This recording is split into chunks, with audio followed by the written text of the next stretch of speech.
Now, I need to look directly in the camera for this one. I need to look directly in the camera for this one. And I'm talking directly to Arsenal football team. I'm talking to you guys. Listen, man, them, I'm supporting yous. I'm right behind yous. Do not fuck this up this year. Or this season. Please do not fuck this up this season. I've been out here. I've been running my mouth. I've been doing the most. I've been torching other teams, laughing at them, praising us. And even though we didn't lose, when Chelsea went down to 10 men, that is a game that we should be winning. There's no two ways about it. Before the start of the game, I would have took a point at Stamford Bridge. That's a good point. After they went down to 10 men, we should be winning it. And if we're honest, we never look like winning it. And then that has to go down to the manager. Again, the manager, I'm supporting you. I've been a big Arteta critic. But if he doesn't win anything this year, I'm an Arteta critic again, because I know you're going to have all those Arteta fans. But ultimately, I want my club to be the best it can be, to be the most elite it can be. And that entails winning some shit. And if we're not winning shit, we're not playing the most attractive football. So then what the fuck are we doing? What are we doing? Let's look at the match itself. So, first of all, Chelsea were excellent. Even with 10 men, they were excellent.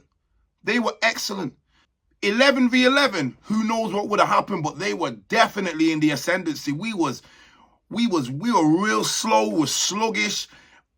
And I know we had made changes, some forced changes, but we just weren't with it. We were awful today. We was awful. Eze had a shocker, a nightmare. Gone from the Tottenham game to that. And this is pretty much the story of Eze's season. Up and down, up and down, up and down. No, we don't want that. If you want to be an elite level player, Eze, you want to be an Arsenal legend, we need consistency. We need more. So Chelsea, they definitely were the dominant team. But the minute Caicedo went off, I'm smiling. I'm thinking, yep, we got them now. And there was no point in that match where we was banging down the door to win. Even when it got, firstly, the goal that they conceded for us, I was just not expecting us to concede from corners, to be honest, and especially in that fashion. But the defense wasn't right for me from the get-go. Like, I seen Hincapié and Mosquera partnered up together, I already had reservations. Why are we doing that? These are two Premier League inexperienced defenders, and we're putting them in the team together, and they look shaky the whole time, if we're honest. They look shaky the whole time. They did not look solid. And I was speaking to my friend about this. We was having a debate. He said we didn't have any options. Shout out to my boy Roots.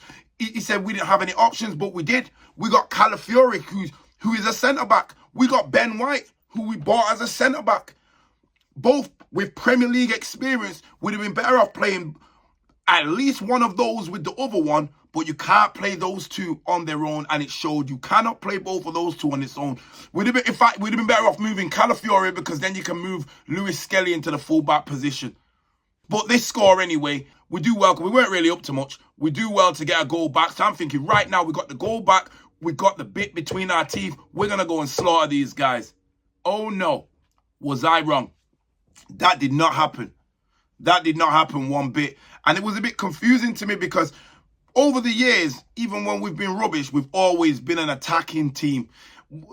Our style of football is not really like that. It's really, at times, it's really slow. Like, it's really slow. Like, you have the odd games where it's really good, your Tottenhams and your Bayerns.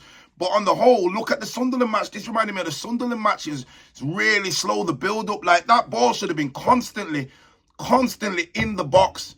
Shots from outside the box, crosses in the box, especially when Gyökeres come on. There wasn't enough crosses. There wasn't enough people with ideas trying stuff.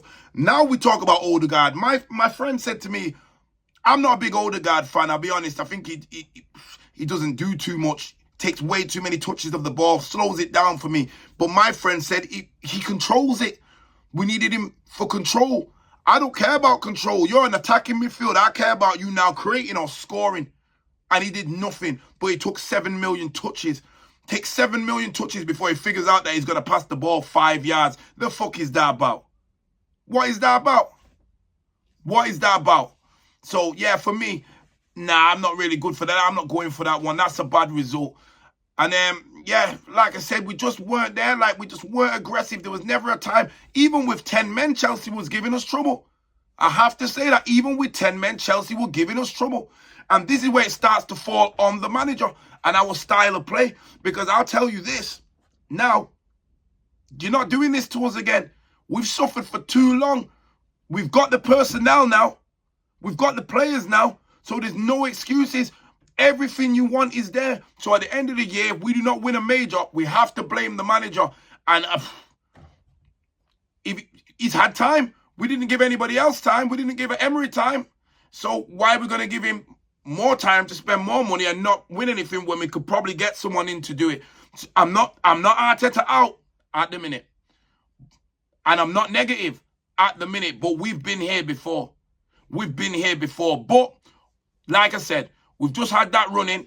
We've done very well. We beat Bayern, we beat Tottenham, and we've drew with Chelsea. So I don't want anybody to think that I'm being negative. I'm just pointing out the negative aspects. That was shit, but we're still top, and it's still in our hands. So let's march on, and let's not let this one slip, because like I said, if you're an Arsenal fan, and you've been an Arsenal fan for as long as I've been an Arsenal fan, you have been here before. We have seen this before, and it don't feel nice at the end of the season when you got motherfuckers laughing at you. It really don't. I'm out of here.